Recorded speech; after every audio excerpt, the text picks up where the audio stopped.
आपण पाहताय महाधुरळा. महाधुरळा यूट्यूब चॅनलमध्ये मी गुरुबाळ माळे आपल्या सर्वांचं मनापासून स्वागत करतोय. गेले 40 वर्षे ज्याची प्रतीक्षा सुरू होती, ज्यासाठी लढा सुरू होता, ते मुंबई उच्च न्यायालयाचे सर्किट बेंच अखेर कोल्हापुरात सुरू होत आहे.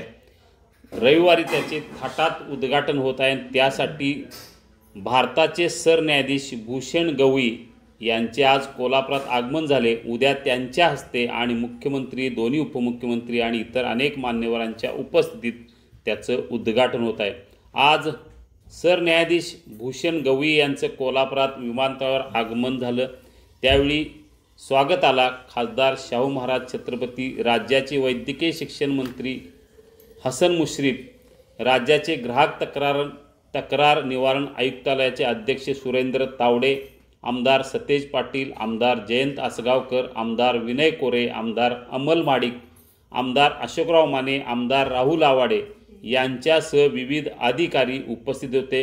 कोल्हापूर विभागाचे विशेष पोलीस महानिरीक्षक सुनील फुलारी, जिल्हाधिकारी अमोल येडगे, कोल्हापूर महापालिकेचे आयुक्त के मंजुलक्ष्मी, कोल्हापूर जिल्हा परिषदेचे मुख्य कार्यकारी अधिकारी कार्तिकेयन एस, कोल्हापूर जिल्हा पोलीस अधीक्षक योगेश कुमार गुप्ता यांच्यासह अनेक शासकीय अधिकारी उपस्थित होते. विमानतळावरील स्वागतानंतर सरन्यायाधीशांचा ताफा थेट राजश्री छत्रपती शाहू महाराजांच्या समाधीस्थळाला भेट देण्यासाठी निघाला.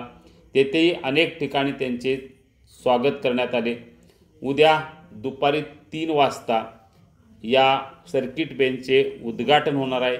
यावेळी मुख्यमंत्री देवेंद्र फडणवीस, उपमुख्यमंत्री एकनाथ शिंदे, उपमुख्यमंत्री अजित पवार, मुंबई उच्च न्यायालयाचे मुख्य न्यायमूर्ती आलोक आराध्य व सर्किट बेंचचे न्यायमूर्ती एम.जे. कर्णिक उपस्थित राहणार आहेत. यामुळं कोल्हापूरकरांची तब्बल 40 वर्षाची मागणी या निमित्तानं पूर्ण होत आहे.